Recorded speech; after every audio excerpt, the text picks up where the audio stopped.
Hi, my name is Brianna. Welcome to my channel. I am challenging myself to read the Bible every day for 10 minutes. I'm going to actually be reading the Message 100, The Story of God in Sequence by Eugene H. Peterson. I'm doing this because in the Bible, especially the New Testament, it kind of goes back and forth a little bit between each book. So I'm going to start with this. I've read the New Testament a couple times and I've struggled getting through the Old Testament. So I'm just posting this on my YouTube for myself, for anybody who needs help also reading the Bible, and maybe for my kids to see this in the future. Thank you. Genesis begins. First, this: God created the heavens and earth, all you see, all you don't see. Earth was a soup of nothingness, a bottomless emptiness, an inky blackness. God's spirit brooded like a bird above the watery abyss. God spoke, "Light," and light appeared. God saw that light was good, and separated light from dark. God named the light day, he named the dark night. It was evening, it was morning, day one. God spoke, "Sky," in the middle of the waters, separate water from water. God made sky. He separated the water under sky from the water above sky. And there it was. He named the sky heavens. It was evening, it was morning, day two. God spoke, "Separate water beneath heaven, gather into one place, land, appear." And there it was. God named the land earth. He named the pooled water ocean. God saw that it was good. God spoke, "Earth, green up, grow all varieties of seed-bearing plants, every sort of fruit-bearing tree." And there it was. Earth produced green, seed-bearing plants, all varieties, and fruit-bearing trees of all sorts. God saw that it was good. It was evening, it was morning, day three. God spoke, "Lights, come out, shine in heaven's sky, separate day from night, mark seasons and days and years, lights in heaven's sky to give light to earth." And there it was. God made two big lights, the larger to take charge of the day, the smaller to be in charge of night, and he made the stars. God placed them in the heavenly sky to light up the earth and oversee day and night, to separate light and dark. God saw that it was good. It was evening, it was morning, day four. God spoke, "Swarm, ocean with fish and all sea life. Birds fly through the sky over earth." God created the huge whales, all the swarm of life in the waters, and every kind and species of flying birds. God saw that it was good. God bless them, prosper, reproduce, fill ocean, birds reproduce on earth. It was evening, it was morning, day five. God spoke, "Earth, generate life, every sort and kind, cattle and reptiles and wild animals, all kinds." And there it was, wild animals of every kind, cattle of all kinds, every sort of reptile and bug. God saw that it was good.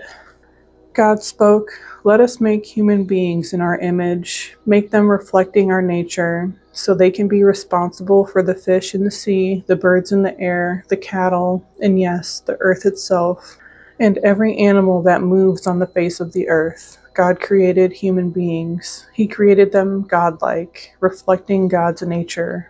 He created them male and female. God bless them, prosper, reproduce, fill the earth, take charge, be responsible for fish in the sea and birds in the air, for every living thing that moves on the face of the earth. Then God said, "I've given you every sort of seed-bearing plant on earth, every kind of fruit-bearing tree, given them to you for food, to all the animals and all the birds, everything that moves and breathes. I give whatever grows out of the ground for food." And there it was. God looked over everything he had made. It was so good, so very good. It was evening, it was morning, day six. Heaven and earth were finished, down to the last detail. By the seventh day, God had finished his work. On the seventh day, he rested from all his work. God blessed the seventh day. He made it a holy day, because on that day he rested from his work, all the creating God has done. This is the story of how it all started, of heaven and earth when they were created. Genesis 2, Adam and Eve. At the time God made heaven and earth, before any grasses or shrubs had sprouted from the ground, God hadn't yet sent rain on earth, nor was there anyone around to work the ground. The whole earth was watered by underground springs. God formed man out of dirt from the ground and blew into his nostrils the breath of life. The man came alive, a living soul. Then God planted a garden in Eden in the east. He put the man he had just made in it. God made all kinds of trees grow from the ground, trees beautiful to look at and good to eat. The tree of life was in the middle of the garden, also the tree of knowledge of good and evil. A river flows out of Eden to water the garden, and from there divides into 4 rivers. The first is named Pishon. It flows through the Havilah, where there is gold. The gold of this land is good. The land is also known for a sweet-scented resin and the onyx stone. The second river is named Gihon. It flows through the land of Cush. The third river is named Hiddekel and flows east of Assyria. The fourth river is the Euphrates. God took the man and set him down in the Garden of Eden to work the ground and keep it in order. God commanded the man, "You can eat from any tree in the garden except from the tree of knowledge of good and evil. Don't eat from it. The moment you eat from that tree, you're dead." God said, "It is not good for the man to be alone. I'll make him a companion." So God formed from the dirt of the ground all the animals of the field and all the birds of the air. He brought them to the man to see what he would name them. Whatever the man called each living creature, that was its name. The man named the cattle, named the birds of the air, named the wild animals, but he didn't find a suitable companion. God put the man into a deep sleep. As he slept, he removed one of his ribs and replaced it with flesh. God then used the rib that he had taken from the man to make woman and presented her to the man. The man said, "Finally, bone of my bone, flesh of my flesh, name her woman, for she was made from man." Therefore a man leaves his father and mother and embraces his wife. They become one flesh. The two of them, the man and his wife, were naked, but they felt no shame. The serpent was clever, more clever than any wild animal God had made. He spoke to the woman, "Do I understand that God told you not to eat from the tree in the garden?" The woman said to the serpent, "Not at all. We can eat from the trees in the garden.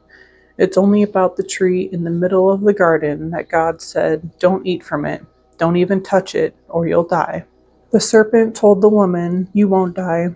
God knows that the moment you eat from that tree, you'll see what's really going on. You'll be just like God, knowing everything, ranging all the way from good to evil." When the woman saw that the tree looked like good eating and realized what she would get out of it, she'd know everything. She took and ate the fruit and then gave some to her husband, and he ate. Immediately, the two of them did see what's really going on. They saw themselves naked. They sewed fig leaves together as makeshift clothes for themselves. When they heard the sound of God strolling in the garden in the evening breeze, the man and his wife hid in the trees of the garden. They hid from God. God called to the man, "Where are you?" He said, "I heard you in the garden and I was afraid because I was naked, and I hid." God said, "Who told you you were naked? Did you eat from that tree I told you not to eat from?" The man said, "The woman you gave me as a companion, she gave me fruit from the tree, and yes, I ate it." God said to the woman, "What is this that you've done?" "The serpent seduced me," she said, "and I ate." God told the serpent, "Because you've done this, you're cursed. Cursed beyond all cattle and wild animals. Cursed to slink on your belly and eat dirt all your life. I'm declaring war between you and the woman, between your offspring and hers. He'll wound your head, and you'll wound his heel. He told the woman, I will multiply your pains in childbirth. You'll give birth to your babies in pain. You'll want to please your husband, but he'll lord it over you. He told the man, because you listened to your wife and ate from the tree that I commanded you not to eat from, the very ground is cursed because of you. Getting food from this ground will be as painful as having babies is for your wife. You'll be working in pain all your life long. The ground will sprout thorns and weeds. You'll get your food the hard way, planting and tilling and harvesting, sweating in the fields from dawn to dusk, until you return to that ground yourself, dead and buried. You started out as dirt, and you'll end up as dirt. The man, known as Adam, named his wife Eve because she was the mother of all the living. God made leather clothing for Adam and his wife and dressed them. God said, the man has become like one of us, capable of knowing everything, ranging from good to evil. What if he now should reach out and take fruit from the tree of life and eat and live forever? Never. This cannot happen. So God expelled them from the Garden of Eden and sent them to work the ground, the same dirt out of which they'd been made. He threw them out of the garden and stationed angel cherubim and a revolving sword of fire east of it, guarding the path to the tree of life. Adam slept with Eve, his wife. She conceived and had Cain. She said, I've gotten a man with God's help. Then she had another baby, Abel. Abel was a herdsman and Cain a farmer. Time passed. Cain brought an offering to God from the produce of his farm. Abel also brought an offering, but from the firstborn animals of his herd, choice cuts of meat. God liked Abel and his offering, but Cain and his offering didn't get his approval.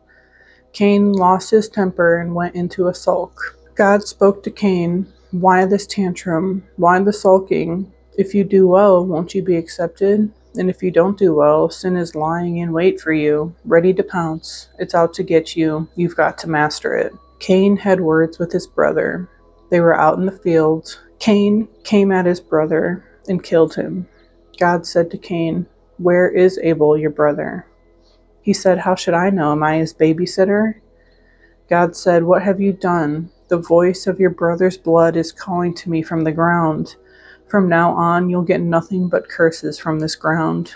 You'll be driven from this ground that has opened its arms to receive the blood of your murdered brother. You'll farm this ground, but it will no longer give you its best.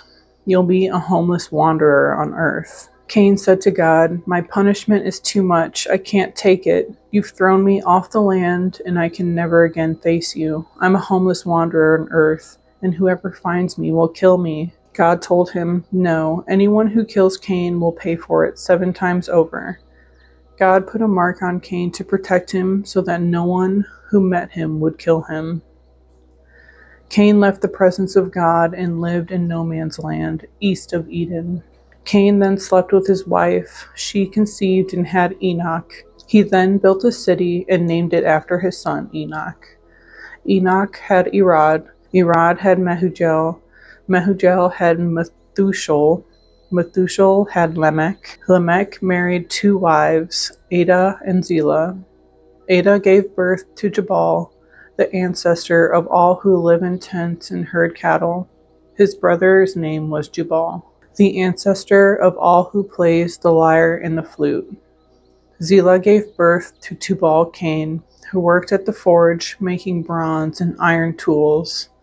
Tubal-Cain's sister was Naamah. Lamech said to his wives, Adah and Zillah, listen to me.